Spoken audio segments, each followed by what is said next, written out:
మరి మొన్నటి రోజున మా మాజీ మంత్రి గారు రోజా గారు మనం మాట్లాడిన భాషకి ఏ ఒక్కరైనా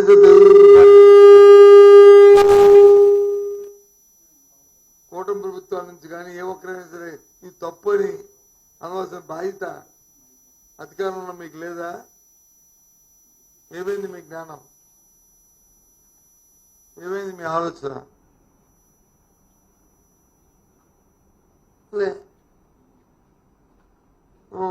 చాలా చూశాను రాత్రి టీవీలోను ఉదయం పత్రికల్లోనూ కూడా. ఎప్పుడు కూడా ఒక వేలు ఎత్తి ఒక వేలు అటుపక్క చూపెడితే 4 వేలు మనకి మన పక్క చూపెడతాయి. అది గుర్తుంచుకోవాలి.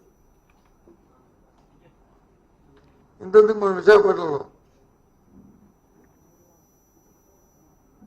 ఇక్కడ ఇంతకుముందు వచ్చి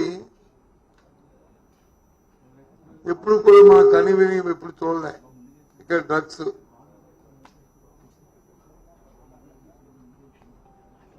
అంతకుముందు ఇక్కడ డ్రగ్స్ తో యువకులు పట్టుబడడం, దాని మీద అత్యున్నతలో ఉన్న పోలీస్ అధికారి వారు చూచాయిగా లీగల్ ఇచ్చింది వచ్చి 14 ఉన్నారు, కొంతమంది ఉన్నారని చెప్పడం, ఆఖరిగా చేస్తూ ఒకరిద్దరి మీద కేసు వచ్చి క్లోజ్ చేశారు. మేము పూర్వపరాలు పోను కానీ ఆ విషయాన్ని కానీ ఒక భయం వచ్చినట్టుగా ఒక దాని మీద ఎక్కువగా దృష్టి పెట్టి ప్రభుత్వం కానీ పోలీసు కానీ సీరియస్ గా ఉందనే నేపథ్యం జరిగితే మళ్ళీ నిన్న మొన్న జరిగిన డ్రగ్స్ దొరికాయని చెప్పిన పత్రికల్లో ఇట్లా వచ్చింది. ఆ ప్రక్రియ జరగకపోయింది. భయం పోయింది. పోలీస్ అంటే ప్రభుత్వం అంటే భయం పోయింది. జీవి మాల్లో చలో చలో కిలో కిలో ఆషాఢం కేజీ సేల్. అందం కేజీల్లో, సౌందర్యం టన్నుల్లో. జీవి మాల్లో చలో చలో కిలో కిలో ఆషాఢం కేజీ సేల్. దానికి కారణం వారు చేస్తున్న ప్రక్రియలు, వాళ్ళు చేస్తున్న కార్యక్రమాలు, దాని నుంచే ఇవన్నీ జరుగుతున్నాయి.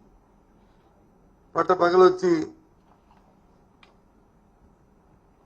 మటర్లు విశాఖపట్నంలో నడి రోడ్డు మీద పొడిచిడాలు, లేకపోతే కొట్టుకోవడాలు,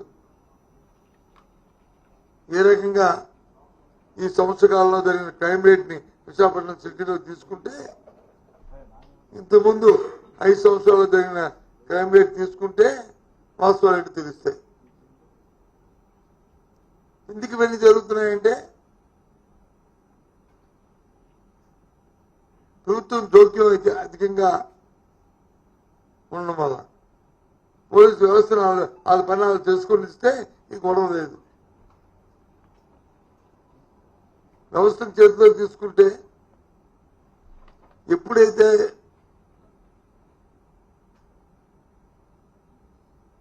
నా మీరు అనే భేదం ఎప్పుడైతే వచ్చిందో ఇవన్నీ వస్తాయి. ఈ రకంగా జరుగుతుంది పరిపాలన. ఇక విశాఖపట్నంలో టౌన్లో ఇక ఈ ఉత్తరాంధ్ర ప్రాంతంలో ఇక దోపిడీ అంటే మనం చూస్తూనే ఉన్నాం. నేను ఇప్పటికే 2-3 సార్లు చెప్పాను, మళ్ళీ చెప్తున్నాం. ఆఖరి వరకు కూడా పోరాడతాం. ఎస్, గొప్పగా చెప్తున్నారు ఉద్యోగ అవకాశాల కోసం భూములు ఇస్తున్నామని. మీరు ఇస్తున్న లూలు సంస్థకి ఇస్తుంది ఉద్యోగ అవకాశాలు ఇస్తున్నారా? వాళ్ళతో లాలూచి పడి దోపిడీ కోసం ఇస్తున్నారా? ఎన్ని ఎకరాలు ఇస్తున్నారనేది 13 ఎకరాల 70 సెంట్లు, 100 కోట్ల రూపాయలు, సుమారు 1700-1800 కోట్ల రూపాయలు వేస్తాం. ఎకరం 150 నుంచి 150 కోట్ల రూపాయల స్థలం ఓపెన్ మార్కెట్ లో. వాళ్ళు పెట్టిన పెట్టుబడి చూస్తే అందులో సగం కూడా ఉండదు పెట్టుబడి. వాళ్ళకి వచ్చి 99 సంవత్సరాలు ఇది ఎక్కడ కానీ రైతులు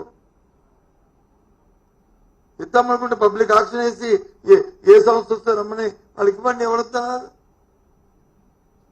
ప్రభుత్వం మీద జరుగుతుంది, ప్రజల మీద జరుగుతుంది, మంచి జరుగుతుంది. కొట్టొచ్చిన కనిపిస్తుంది అలా ఆ దోపిడీ